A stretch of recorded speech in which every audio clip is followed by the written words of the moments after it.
YouTube channel में जुड़े हुए सभी सत्संगी जनों एवं प्रबुद्ध श्रोताओं का स्वागत है।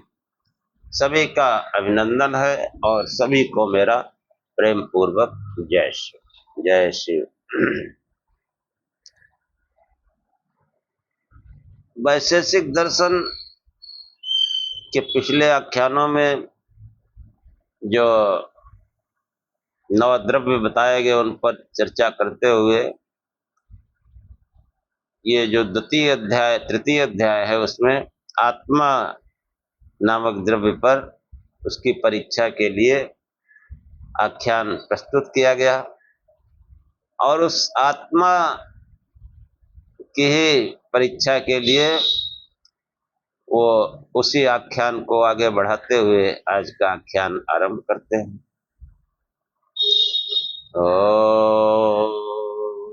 असतो मा सद्गमय तमसो मा ज्योतिर्गमय मृत्योर्मामृतं गमय। हे परम गुरु परमात्मा, हमें असत्य से सत्य की ओर ले चलो, अंधकार से प्रकाश की ओर ले चलो तथा मृत्यु से अमरता की ओर ले चलो। वैशेषिक दर्शन में जो है पिछले आख्यान में जो है बताने का प्रयत्न किया गया कि लिंग और लिंगी के अभेद तथा भेद से उनके तादात्म्य एवं तदुत्पत्ति संबंध को प्रकट करना है। हाँ, कि तादात्म्य संबंध जो है वो संभव नहीं है। तदुत्पत्ति संबंध में भी कार्य और कारण एक दूसरे से सर्वथा भिन्न होते हैं।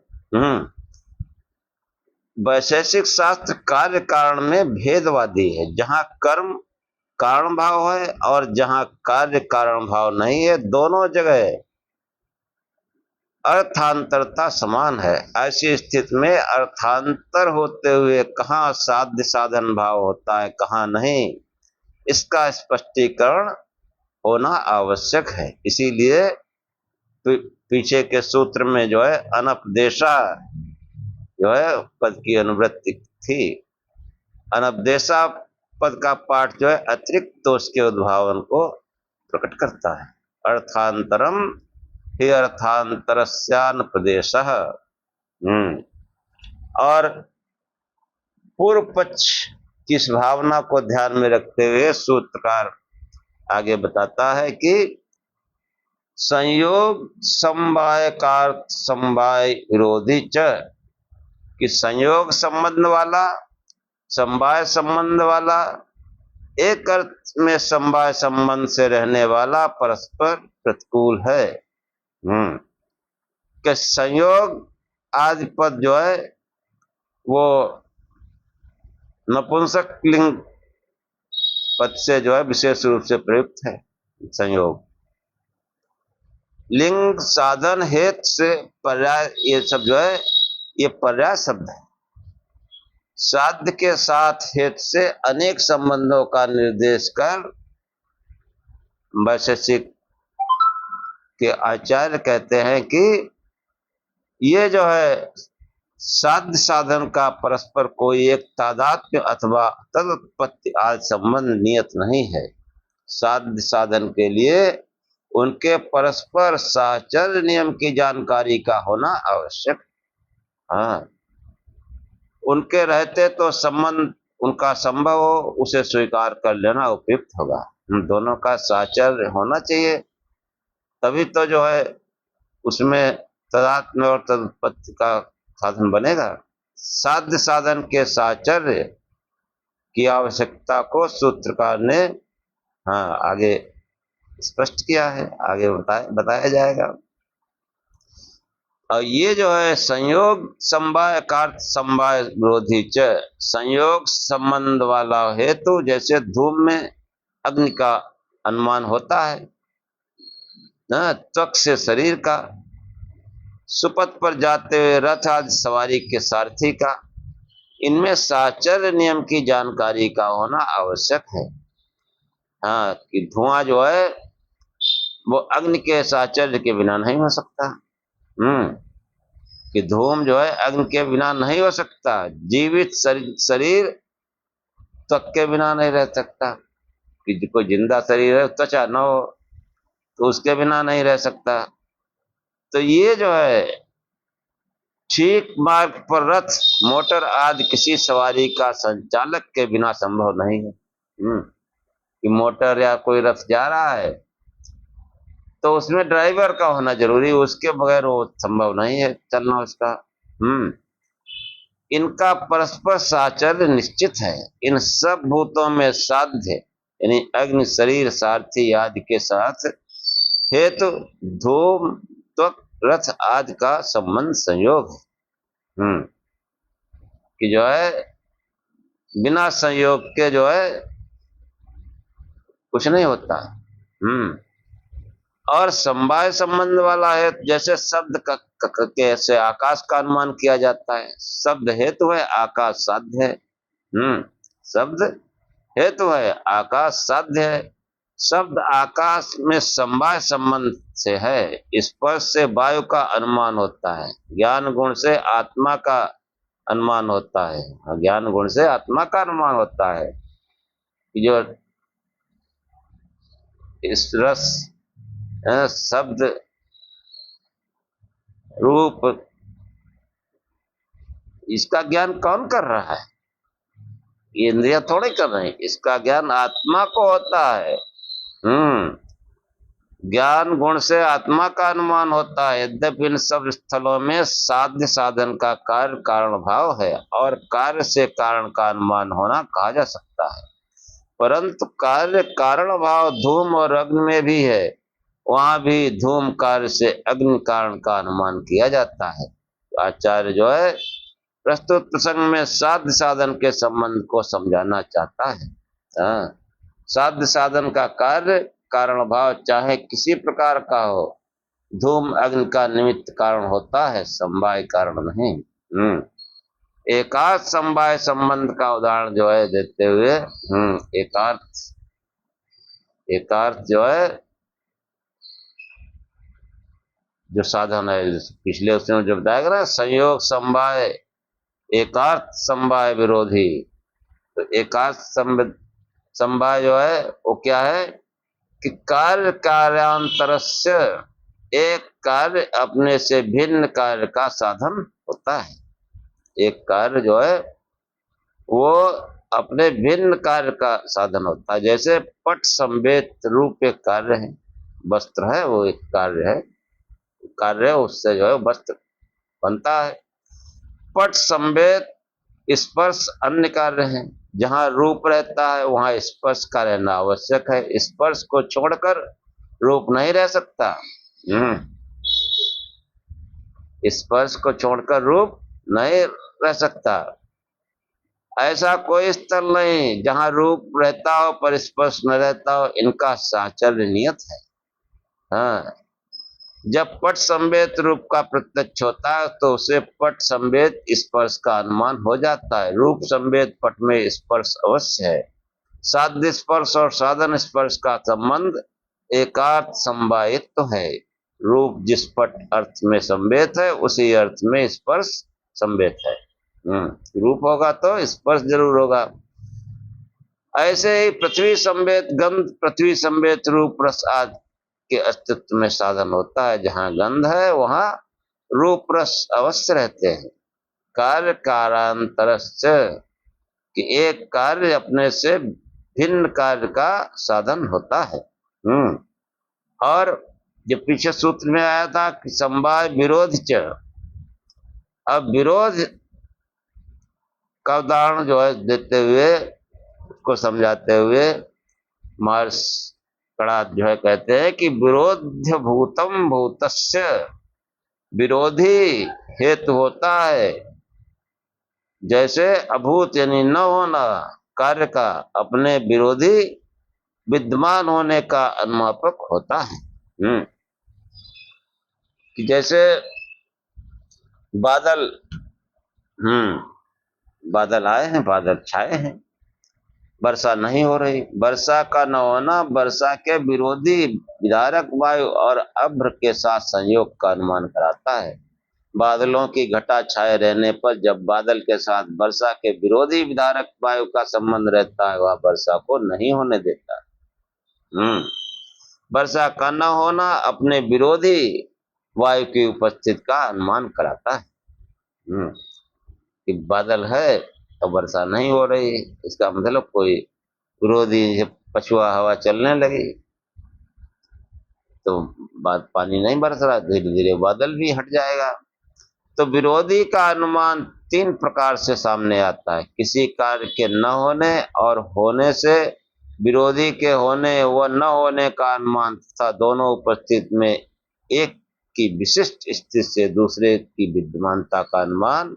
पहले प्रकार का जो उदाहरण जो है बताते हुए, हाँ, ये पहले प्रकार का उदाहरण बताया कि वर्षा, बादल है वर्षा नहीं हो रही। अब दूसरे प्रकार का उदाहरण जो है कैसा है कि भूतम भूतस्य, भूतम मतलब हुआ कार्य, अभूतस्य अविद्यमान विरोधी का अनुमान करा देता है। हाँ, कि गत सूत्र में दिए गए उदाहरण को जैसे उलट दीजिए। बादल गहराए गहराए वर्षा हो गई, वर्षा का होना विरोधी वायु की अविद्यमानता का द्योतक। समाज में भ्रष्टाचार का फैलना न्याय प्रशासन की अविद्यमानता का बोध कराता है। रोग का होना स्वास्थ्य नियमों के पालन न किए जाने का अनुमान होता है। ये जो है, जो पहले बताया कि बादल है वर्षा नहीं हो रही, और दूसरे में बताते बादल है वर्षा हो गई। तो वर्षा का होना जो है विरोधी वायु जो थी उसके पहले वो विद्यमान थी, अब वो विद्यमान नहीं है, वो पूर्वायु ही चल रही है और बादल और गहराते जाते हैं, बरसने लगते हैं। हाँ, तो ये जो है तीसरे प्रकार का जो उदाहरण है कि भूतो भूतस्य, विद्यमान विरोधी हेतु विद्यमान विरोधी का मान करा देता है। कैसे कि फुफकारते हुए सांप को देख सुनकर झाड़ी की ओट में छिपे हुए नेवले का अनुमान हो जाता है। हाँ, जहाँ साध्य नेवला और साधन फुफकारता सांप दोनों एक दूसरे के विरोधी मान हैं। हाँ, नेवला ने पकड़ लिया था वो फड़फड़ा रहा है। तो साधन की विशेष स्थिति विरोधी विद्यमान अंतर नकुल का अनुमान करा देती है। इसके विपरीत नेवले की विशेष दौड़ धूप से उसके विरोधी छिपे हुए सांप का अनुमान हो जाता है। दोनों विद्यमान विरोधियों में कोई भी साध्य या साधन हो, साधन से एक दूसरे का अनुमान होता है। इनका परस्पर संबंध विरोध या प्रतिकूल है। इस प्रकार साध्य साधन के परस्पर संभावित संबंध का उत्पादन किया गया है। यहाँ अकथित अन्य संबंध कहीं संभव हो तो उसके मानने में कोई बाधा नहीं है। सूत्र का जो निर्देश है वो पथ प्रदर्शन मात्र है, केवल एक मार्ग दिखाने वाली बात। उनके जो है अन्य भी संबंध हो सकते हैं, जो संबंध बताए गए विरोधी संबंध हैं, और जो है ये जो दूसरे प्रकार का विद्यमानता अविद्यमानता, ये सब बताया गया। अब जो हमारा मुख्य विषय है वो है आत्मा। आत्मा की सिद्धि के लिए पहला है दिया गया कि ज्ञान गुण का कोई आश्रय द्रव्य होना चाहिए। ज्ञान गुण का आश्रय कोई द्रव्य होना चाहिए, क्योंकि हर एक द्रव्य किसी का आश्रय है। हाँ, तो ज्ञान जो गुण है उसका कोई आश्रय हो। इसे शब्द का आश्रय आकाश है, रूप का आश्रय तेज है, अग्नि। ऐसे ही जो है स्पर्श का आधार जो है वो वायु है, त्वचा है। तो ऐसे ही आत्मा की सिद्धि के लिए पहला है दिया गया ज्ञान गुण का कोई आश्रय द्रव्य होना चाहिए। वह द्रव्य आत्मा है। जो भी, चाहे स्पर्श हो, रस हो, रूप हो, गंध हो, शब्द हो, इन सब का आश्रय क्या है? वो इन सब ज्ञानों का आश्रय वो आत्मा। हाँ, उस आत्मा के बगैर ये कोई ज्ञान नहीं हो सकते। ये आंख बनी रहेगी, कान बने रहेंगे, और ज्ञान नहीं होगा। सुसुप्ति में देखो, गहरी नींद में जो है नहीं ज्ञान होता है, क्योंकि वो आत्मा जो है अपनी शक्तियों को समेट लेता है, अपने करणों को समेट लेता है। तो ये जो है, जो ज्ञान गुण का कोई आश्रय जो है होना चाहिए, कोई द्रव्य होना चाहिए, वो द्रव्य आत्मा है। जैसे गंध आदि गुणों के आश्रय पृथ्वी आदि द्रव्य है। दूसरा है बताया गया, ग्रहण आदि करण किसी अधिष्ठाता से प्रेरित होने चाहिए, जैसे कुल्हाड़ी आदि करण चैत्र आदि का अधिष्ठाता द्वारा छिदा आदि किया जाना ये प्रयुक्त होते हैं। शरीर में घ्राण आदि करणों का अधिष्ठाता आत्मा है। वो जो घ्राण जो है, गंध ले रहे हैं या श्वास ले रहे हैं, उस आत्मा के कारण है। आत्मा है अधिष्ठाता, वो न हो तो श्वास चलेगी ही नहीं।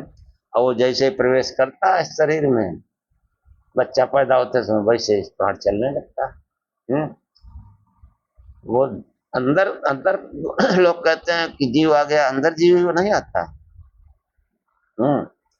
जीव जो बच्चा बाहर आता है तब प्रवेश करता है। और जब प्रवेश करता है तभी प्राण चालित होता है, क्योंकि जीव में हलचल प्राणों के बगैर होगी नहीं।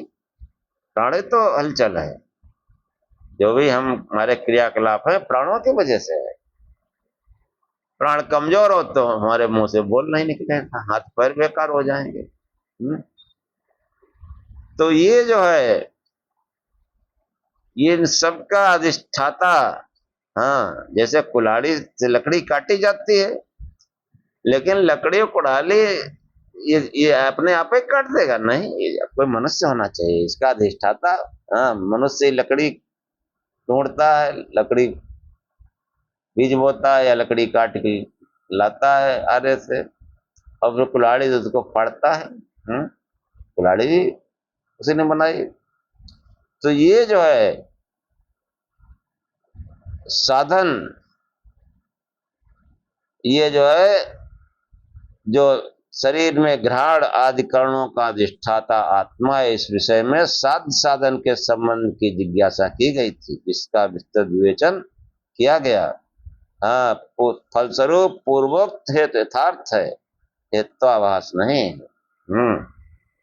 और इसको जो है और आगे बताते हुए कहते हैं कि प्रसिद्धि पूर्वकत्वात् अपदेशस्य, कि प्रसिद्ध पूर्वक होने से अपदेश के, अपदेश पद का हेतु का पर्याय है। अपदेश मतलब हेतु। किस हेतु से है? जिसके द्वारा किसी के अस्तित्व को उभारा जाए, कहा जाए, उत्पादन किया जाए। साध्य का उत्पादन हेतु द्वारा होता है। वह हेतु कैसा होना चाहिए?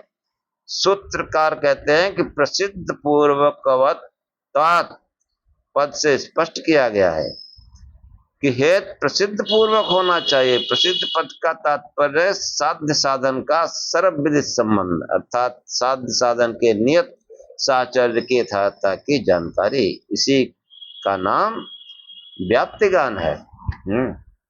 व्याप्ति।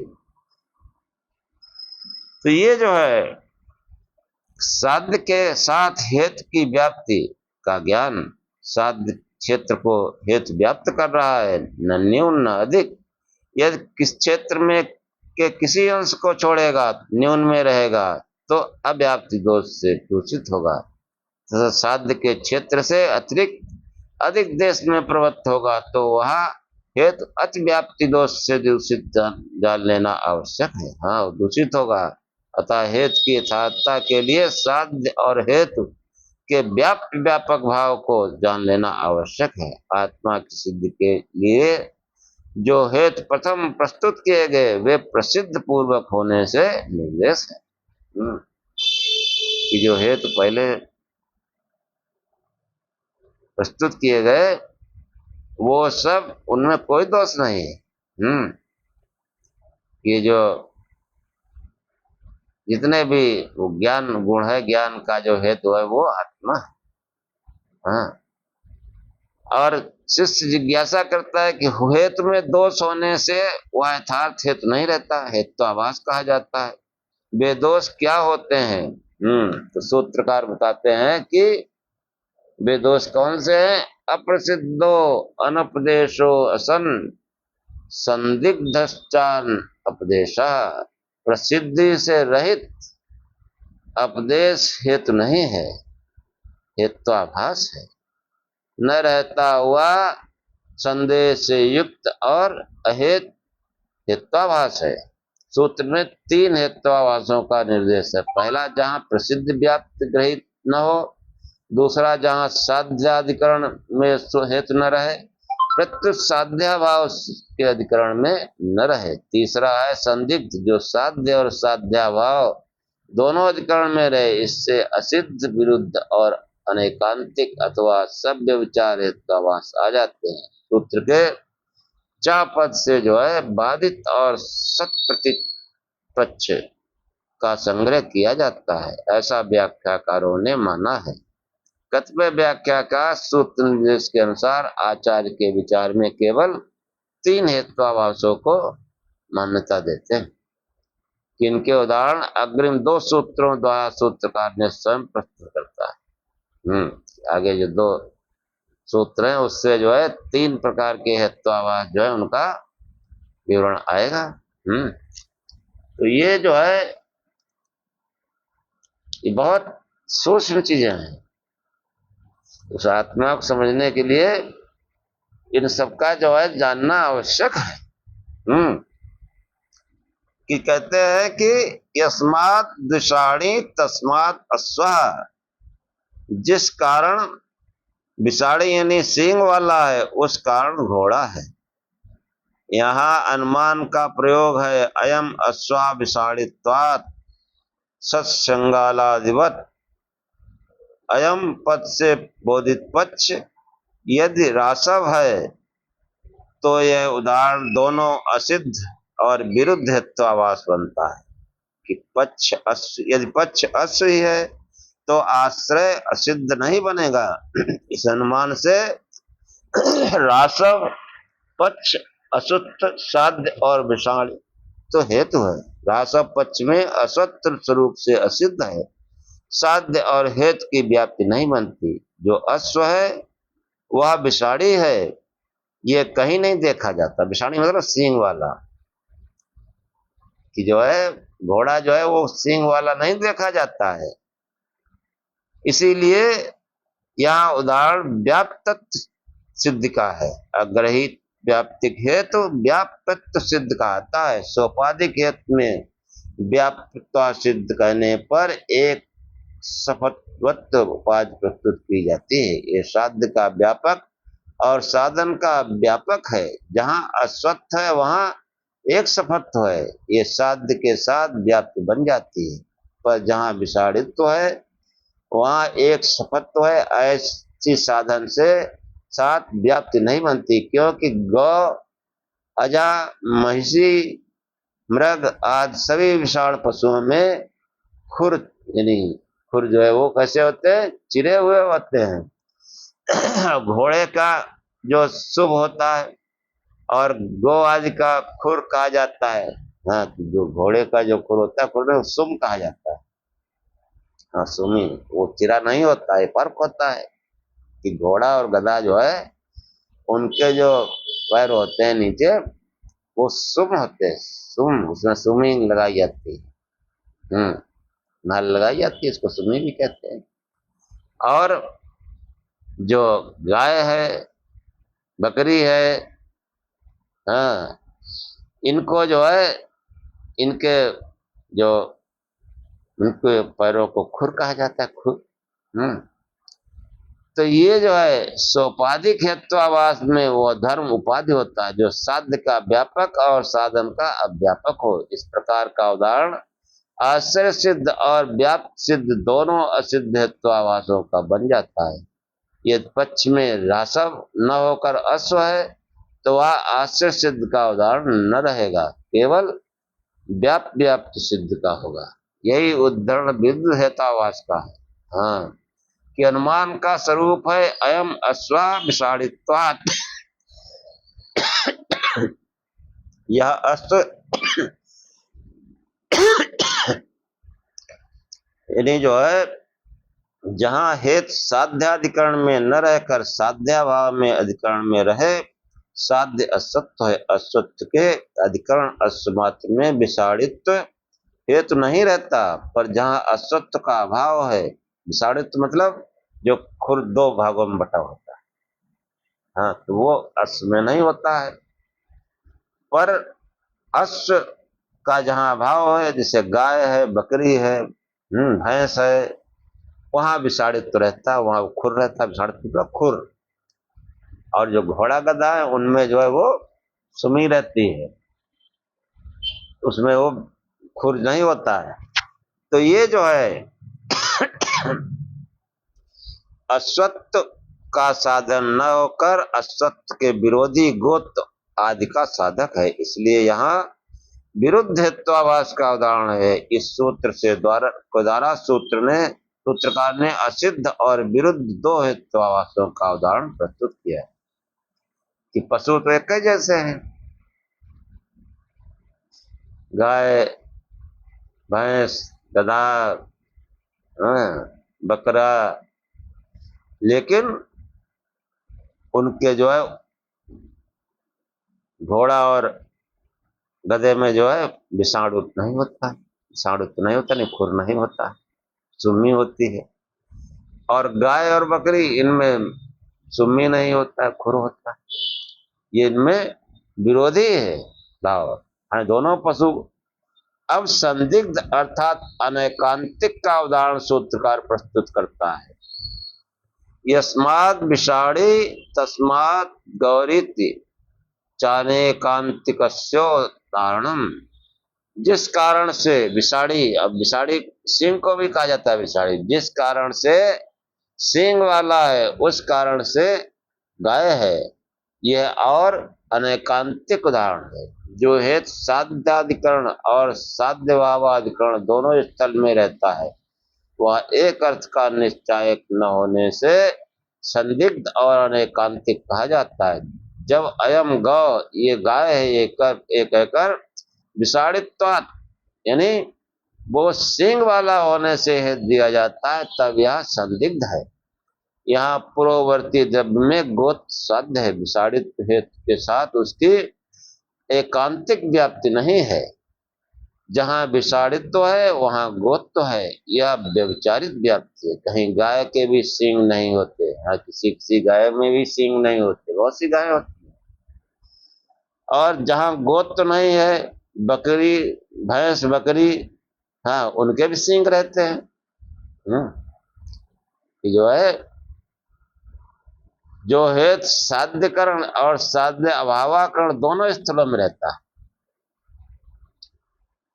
कि गाय नहीं है तो केवल गाय के सींग थोड़े ही होते हैं, जो गाय नहीं उनके सींग होते हैं, बकरी के सींग होते हैं, भैंस के सींग होते हैं, लेकिन वो गाय नहीं है। इस प्रकार गोत्र की सिद्धि में विषाणित्व हेतु अव्याप्ति अतिव्याप्ति दोनों दोषों से दूषित है। एक ही गोत्र अर्थ का साधक न होने से यह संदिग्ध है। यदि गाय के सिवाय और किसी पशु के सींग न हुआ करते तो एक गोत्र का हेतु साधक हेतु संभव था। हेत्वाभास विवेचन से स्पष्ट होता है कि आत्मा के अनुमान के लिए जो हेतु प्रस्तुत किए गए वे सब यथार्थ हेतु हैं, हेत्वाभास नहीं है। इस रूप में प्रसंग का निगमन करते हुए प्रकांतर से आत्मा के अस्तित्व को सिद्ध करने के लिए सूत्र कहता है कि आत्मा की सिद्धि के लिए आत्मा लक्ष्य द्रव्य की परीक्षा है इस अध्याय में। तो सूत्रकार कहता है कि आत्मेन्द्रियार्थ सन्निकर्षात् अनिष्पत्तिदते तदन्यत्, कि आत्मा इंद्रिय और अर्थ के सन्निकर्ष से जो सिद्ध होता है अथवा उत्पन्न होता है वह अन्य है, यानी हेत्वाभास या हेत्वाश्रित अनुमान से अन्य है। कि सूत्र में जो इंद्रिय पद मतलब आंतर और बाह्य दोनों इंद्रियों से का बोधक, आंतर इंद्रिय मन है और घ्राण आदि 5 बाह्य इंद्रियां हैं। हाँ, जब किसी बाह्य इंद्रिय का अपने विषय के साथ सन्निकर्ष होता है उस समय मन एवं बाह्य इंद्रियों का सन्निकर्ष अनिवार्य है। मन भी जुड़ा हो, इंद्रिय से सन्निकर्ष है, मन नहीं जुड़ा है तो वो जो है ज्ञान नहीं होगा। तो जो है बाह्य जो इंद्रियां हैं और आंतर इंद्रिय मन, जब किसी बाह्य इंद्रिय का अपने विषय के साथ सन्निकर्ष होता है तो उस समय मन एवं बाह्य इंद्रिय का सन्निकर्ष अनिवार्य है। मन भी लगाओ, नहीं तो मन नहीं लगा है तो कोई आदमी सामने से निकल जाएगा, दिखाई नहीं, मन लगा है तो दिखेगा। तभी मन का आत्मा से सन्निकर्ष होने पर आत्मा में उस विषय का ज्ञान उत्पन्न होता है। ज्ञान का समवायीकरण आत्मा, असमवाय कारण आत्मा, मन, सन्निकर्ष तथा अन्य समस्त साधन निमित्त कारण रहते हैं। कि जो है जब ये मन और इंद्रिय दोनों का सन्निकर्ष होता है तब वो जो है उस विषय ज्ञान के लिए इन दोनों का सन्निकर्ष आवश्यक है। और मन का जो है आत्मा से सन्निकर्ष होता है होने पर आत्मा में जो है उस विषय का ज्ञान होता है। कि इंद्रिय का बाह्य विषयों से और मन का इंद्रियों से और आत्मा, मन जो है वो आत्मा से जुड़कर उस ज्ञान का साधन बनता है। तभी मन का आत्मा से सन्निकर्ष होने पर इंद्रिय का सन्निकर्ष अनिवार्य है। आत्मा के उस विषय में ज्ञान उत्पन्न होता है। ज्ञान का असमवायीकरण आत्मा, समवायीकरण आत्मा, असमवायीकरण आत्म मन सन्निकर्ष। समवायीकरण क्या है? आत्मा। ज्ञान का समवायीकरण आत्मा है और असमवायीकरण से लिए कहा गया उसमें भेद है कि वो जो इंद्रियां हैं वो एक जैसा ज्ञान करती नहीं, तो भेद वाले ज्ञान करती हैं, इसलिए वो असमवायीकरण संबंध है। आत्मा का मन से संबंध है, वो समवायीकरण है।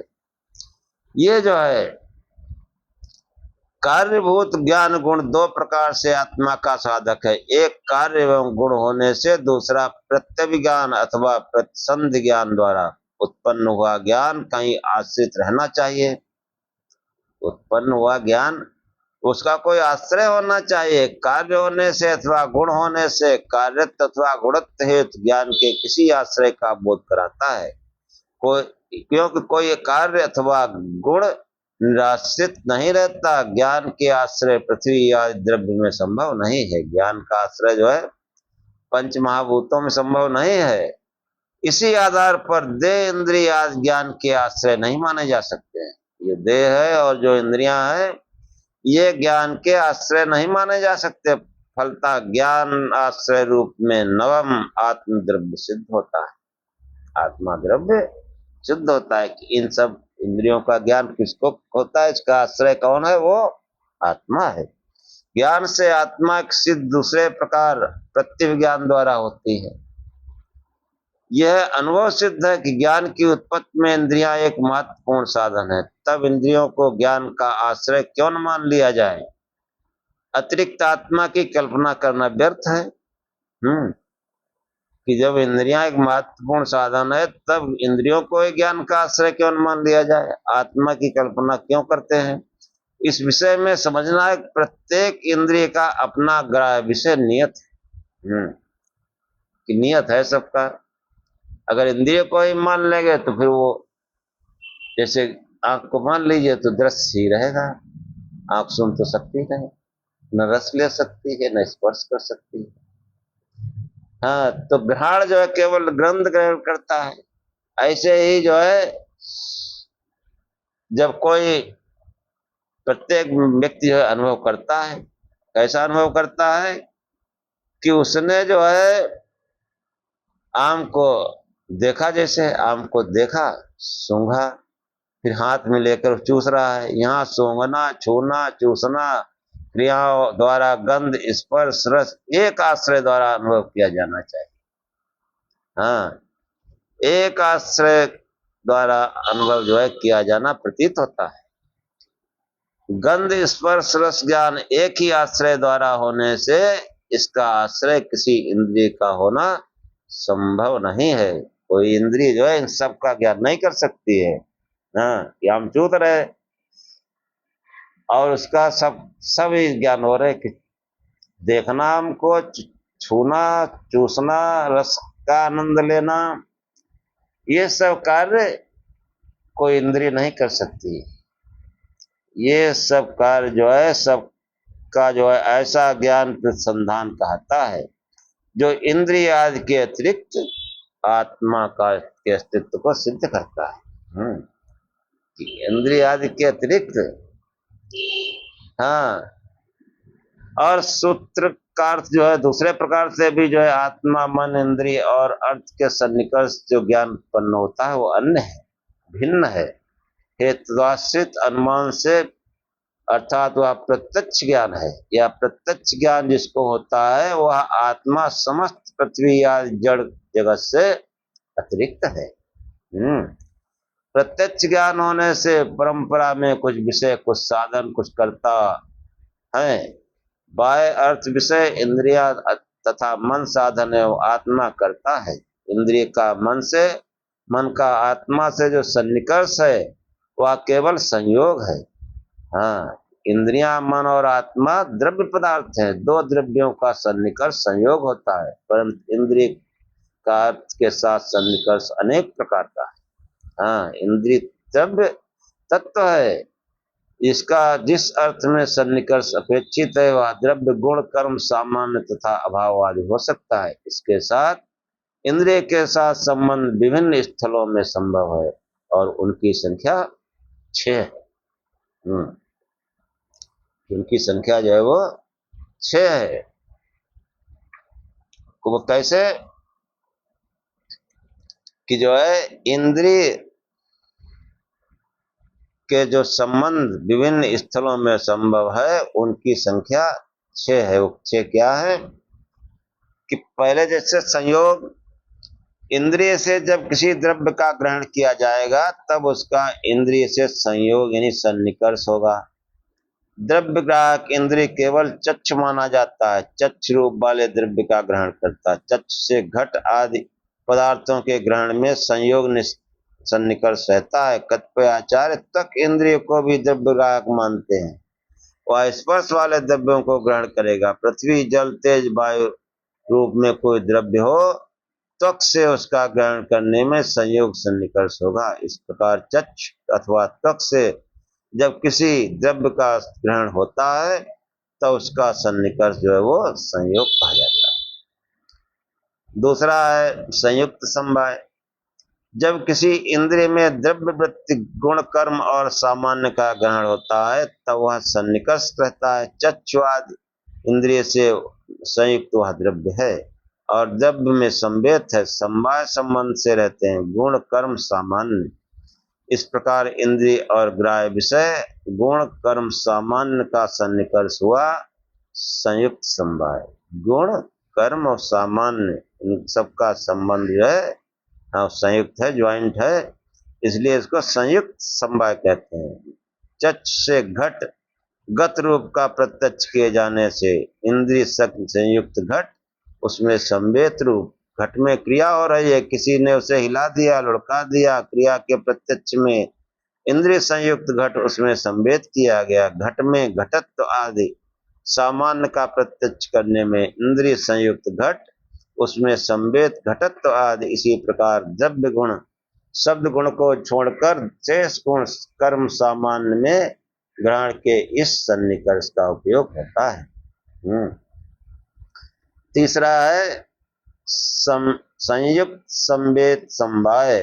द्रव्य, गुण और कर्मों में समवाय संबंध से रहने वाली गुणत्व, रूपत्व, रसत्व, कर्मत्व, उत्प्रेक्षणत्व, अवक्षेपणत्व आदि जाति का ग्रहण करने में इंद्रिय का ग्राह्य अर्थ के साथ ये सन्निकर्ष। ग्राह्य अर्थ है गुणत्व और जातियां। ग्राह्य इंद्रिय से संयुक्त द्रव्य, द्रव्य में संवेद, गुण, कर्म आदि, गुण आदि में समवाय है। गुणत्व जातियों का। इस प्रकार इंद्रिय का गुणत्व आदि के साथ संयुक्त संवेद व समवाय सन्निकर्ष हुआ। इंद्रिय संयुक्त घट, घट में संवेद गुण रूप गंध आदि तथा कर्म में उत्क्षेपण अवक्षेपण, हाँ उत्क्षेपण कोई चीज फेंक दी गई, कोई चीज नीचे गिरी, इसमें समवाय संबंध है। हाँ, गुण गुणत्व रूपकत्व कर्मत्व उत्प्रेक्षणत्व आदि जाति आदि का इस क्षेत्र में प्रस्तुत सन्निकर्ष को समझना चाहिए। संयुक्त संवेद। और चौथा है समवाय।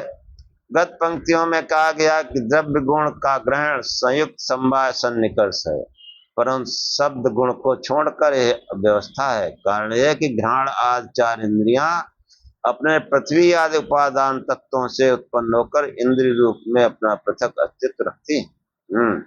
पृथक अस्तित्व रखते हैं, लेकिन जब इंद्रिय से गुण का ग्रहण अपेक्षित होता है तब उसे ग्राह्य गुण का आश्रय इंद्रिय का उपादान जाति द्रव्य इंद्रिय से भिन्न होता है। इसलिए इंद्रिय संयुक्त जब में गुण का समवाय होने से वहां इंद्रिय का अर्थ के साथ संयुक्त समवाय सन्निकर्ष बनता है।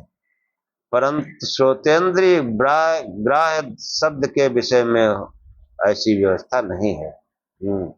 कि कान के संबंध में ऐसी व्यवस्था नहीं है, क्योंकि श्रोतेंद्रिय उपादान द्रव्य में उत्पन्न हुआ अतिरिक्त इंद्रिय द्रव्य नहीं है, प्रत्युत वह आकाशी स्रोत इंद्रिय, वो आकाशी स्रोत इंद्रिय है जो शरीर के विशिष्ट अंग कर्ण के आंतरिक भाग में अविच्छिन्न युक्त रहता है अथवा उस अंग में विशेषित होता है। कान में जो है वो गैप हमेशा बना रहता है, और गैप जो है वो जो खाली जगह जो हुआ है वो आकाश तत्व है।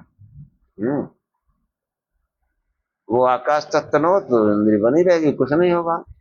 देह के उस अंग को स्रोत इंद्रिय नहीं माना जाता, क्योंकि वह अंग पार्थिव उपादानों से बना होता है। पार्थिव साधन पृथ्वी विशेषण विशेष गुण गंध का ग्रहण कर सकता है। शब्द आकाश का गुण है, उसका ग्रहण पार्थिव साधन से होना संभव नहीं है। पार्थिव साधन से नहीं संभव है। आकाश विव द्रव्य है, कोई विव द्रव्य द्रव्यारंभक नहीं होता, अर्थात किसी द्रव्य का समवायीकरण नहीं होता। इसलिए शब्द ग्राहक स्रोत इंद्रिय आकाश का कार्य न होकर स्वतः आकाश रूप है, परंतु आकाश विव है, सर्वव्यापक है। इसमें इंद्रियत की अभिव्यक्ति उसी प्रदेश में होती है जो शरीर के विशिष्ट कर्ण भाग से युक्त होता है। उसकी अभिव्यक्ति जो वो कहाँ होगी? कान में होगी। और आकाश विव है, सर्वव्यापक है, उसमें इंद्रियत्व की अभिव्यक्ति उसी प्रदेश में होती है जो शरीर के विशिष्ट कर्ण भाग से युक्त होता है। हाँ, उसी में अभिव्यक्त होगी, कहीं बाहर थोड़ा होगी, उसी में होगी। कोई भी धोना है वो कान में सुनाई पड़ेगी। इसका परिणाम यह हुआ कि शब्द आकाश का गुण है, आकाश में समवाय संबंध रहता है। ग्राह्य अर्थ शब्द का ग्राहक इंद्रिय स्वतः आकाश है। सुनने का साधन होने के कारण उनका इंद्रिय रूप में विशिष्ट नाम स्रोत स्रोत आकाश इंद्रिय का आकाश संवेद शब्द के साथ समवाय संबंध बनता है। ये समवाय सन्निकर्ष केवल शब्द गुण को ग्रहण करने के लिए स्वीकार किया जाता है। इनके संयुक्त संवेद ये केवल समवाय है। और पांचवा जो शब्द वृत्ति है संवेद समवाय, शब्द वृत्ति से शब्दत्व एवं कत्व खत्व आदि जाति का ग्रहण इस सन्निकर्ष से होता है। 6 प्रकार के सन्निकर्ष बताए गए, तो पांचवा है संवेद समवाय। शब्द आकाश में संवेद है, वहां शब्दत्व आदि जाति का समवाय है, इसलिए स्रोत का शब्दत्व के साथ संवेद समवाय सन्निकर्ष होगा। और छठा जो है सन्निकर्ष है विशेषणता। छठा सन्निकर्ष है, इसको विशेषण विशेष भाव भी कहा जाता है। यह सन्निकर्ष अभाव का ग्रहण करने के लिए माना जाता है। अभाव में प्रतियोगी का ग्रहण जिस इंद्रिय से होता है उस इंद्रिय से उसके अभाव का ग्रहण किया जाता है। अभाव अपने अनुपयोगी में विशेष रूप से भासता है। जब कहा जाता है कि भूतले घटा भावा, भूतल में घट का अभाव है। पृथ्वी है, उसका घड़ा नहीं है। यहाँ अभाव प्रतियोगी प्रतिमान हो रहा है।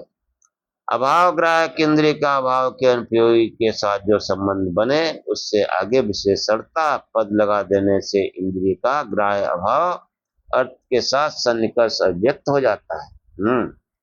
कि उदाहरण के लिए जो है, घटाभावात भूतलम, घटाभाव विशेषण और भूतल अनुपयोगी विशेष है। घट का ग्रहण चक्षुंद्रिय से होता है, घट अभाव का ग्रहण भी चक्षुंद्रिय से होगा। अभाव का भी आंखें तो देख के बताएगी घड़ा है या नहीं है। चक्षुंद्रिय का अभाव के अनुपयोगी भूतल के साथ संयोग संबंध है, क्योंकि दोनों द्रव्य हैं। भूतल में घटभाव विशेषण है, इसलिए चक्षुंद्रिय का घटाभाव ग्राह्य अर्थ है और संयुक्त विशेषणता सन्निकर्ष होगा। तो ये जो है स्वशरीर में इंद्रिय और अर्थ के सन्निकर्ष का विस्तार संक्षेप में प्रस्तुत किया गया। आत्मा, मन, इंद्रिय और अर्थ के सन्निकर्ष में जो ज्ञान उत्पन्न होता है, उसके आश्रय व कर्ता के रूप में आत्मा की सिद्धि होती है। जितने भी हैं सब के जो है, जो ज्ञान उत्पन्न होता है सन्निकर्ष से, 6 प्रकार के सन्निकर्ष से, उसको ज्ञान को करने वाला, उस ज्ञान का आश्रय वो आत्मा है। स्वशरीर में आत्मा की सिद्ध होने पर शरीरों में आत्मा के अस्तित्व की सिद्धि के लिए सूत्रकार कहता है कि प्रवृत्ति निवृत्ति च प्रत्यगात्मन दृष्टे परत्रलिंगम। प्रवृत्ति और निवृत्ति तथा वैसी अपने आत्मा में देखे गए अन्य आत्मा के अस्तित्व में लिंग यानी साधन है। उत्कट राग से प्रयत्न पूर्वक जब किसी कार्य के लिए चेष्टा की जाती है, वह प्रवृत्ति है। उत्कट राग से, बहुत राग है लगाओ, तो वह प्रवृत्ति है। जब द्वेष अथवा विराग से प्रयत्न पूर्वक किसी को छोड़ने अथवा किसी से हटने के लिए चेष्टा की जाती है, वो निवृत्ति है। निवृत्ति और प्रवृत्ति अपने शरीर में ज्ञान व प्रयत्न पूर्वक अनुभव की जाते हैं। बाह्य रूप में प्रवृत्ति और निवृत्ति तथा उनके निमित्त ज्ञान का प्रयत्न अपने शरीर में एक चेतन आत्म तत्व के अस्तित्व को सिद्ध करते हैं। निवृत्ति और विरक्ति यानी प्रवृत्ति और निवृत्ति, इसका शरीर से क्या संबंध? ये उस आत्मा में इसका ज्ञान होता है, उसमें अनुभव किया जाता है कि शरीर में एक चेतन आत्म तत्व के अस्तित्व को सिद्ध करते हैं प्रवृत्ति और निवृत्ति। जब ऐसी प्रवृत्ति और निवृत्ति पर शरीर में देखी जाती है, तो वहां भी ज्ञान पूर्वक प्रवृत्ति निवृत्ति का होना प्रमाणित होता है। ज्ञान और प्रयत्न चेतन आत्मा के बिना संभव नहीं है। ज्ञान और प्रयत्न, इसलिए अन्य शरीरों में भी चेतन आत्म तत्व का अस्तित्व सिद्ध होता है। शरीर में, अन्य शरीरों में भी है। तो ये जो है, मतलब जो हमारी इंद्रियां हैं, जो ज्ञान प्रवाह है, वो ज्ञान का जो आश्रय है, जो ज्ञान को करने वाला है, इन इंद्रियों में कोई ज्ञान नहीं है। ज्ञान जो है वो आत्मा में है। हाँ, प्रत्येक आत्मा में है, प्रत्येक मनुष्य में। ये इंद्रिय आदि उसके कारण है।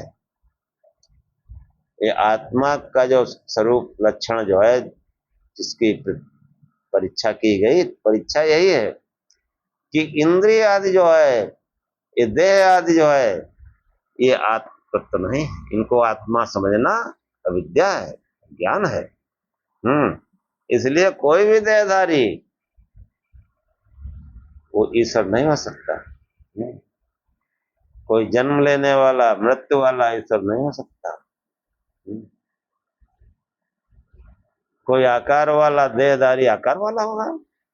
परमात्मा कैसा है? निराकार है। देहधारी वो उस गुण से युक्त होगा। परमात्मा कैसा है? गुणों से परे, गुणों से रहित, निर्गुण। तो वो जो है, उस आत्मा के लक्षण की जो परीक्षा की गई उससे ये प्रतीत होता है कि ये सब जितने करण हैं आत्मा उनसे पृथक है और आत्मा ही हर वस्तु का ज्ञान कर रही है। ये जितने भी हमारे बाह्य ज्ञान साधन है, ये जो है ये ज्ञान साधन बाहर का ज्ञान करते रहते हैं। अब भगवान ने ऐसे बनाया है इनको, ऐसे बनाया है। हाँ, कठोपनिषद में बहुत अच्छी तरीके से समझाया गया। सुनिए, पराचिखाने व्यतड़ स्वयंभू तस्मात् परां पश्यति अनान्तरात्मन् कश्चिद्दीर् प्रत्यगात्मानमैच्छत् आवृत्तचक्षु अमृतत्वमिच्छन्। कि पराच खानी व्यतृत स्वयंभू, वो स्वयंभू स्वयं उत्पन्न होने वाला, स्वयं से स्वयं जिसका अस्तित्व है, जो स्वयंभू है, उसने इन इंद्रियों को व्यतृत मतलब बनाया है, काटा है।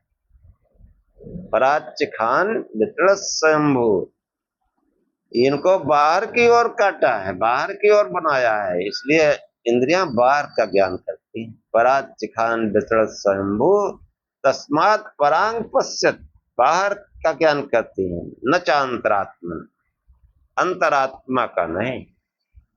कश्चित धीर, कोई धीर पुरुष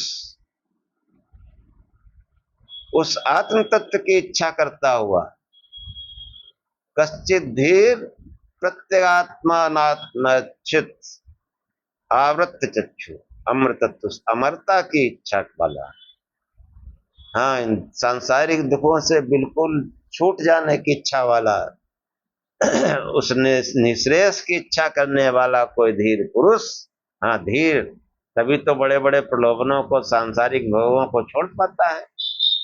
तो प्रत्येक जो बाहर ज्ञान करते हैं उसको प्रत्येक मतलब दूसरी ओर, अंदर की ओर, उस आत्म तत्व के ज्ञान के लिए आवृत चक्षु, अपने आंखों को मूंद लेता है, नहीं आंखों को ही नहीं मतलब समस्त वृत्तियों को अंतर्मुखी कर लेता है उस अमृत तत्व की इच्छा रखने वाले।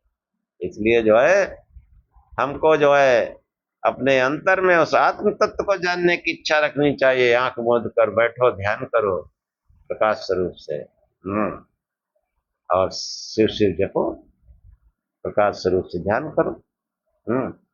यही आत्मा का स्वरूप है, यही हम बताने का प्रयत्न किया गया है कि इंद्रिया से सर्वथा पृथक है और इन सबका वो आश्रय है। तो उस आश्रय से ही सब पावर पाते हैं, इसलिए ध्यान करो, पावर अपने आप आ जाएगी शरीर में। और इसी के साथ आज का आख्यान समाप्त करते हैं।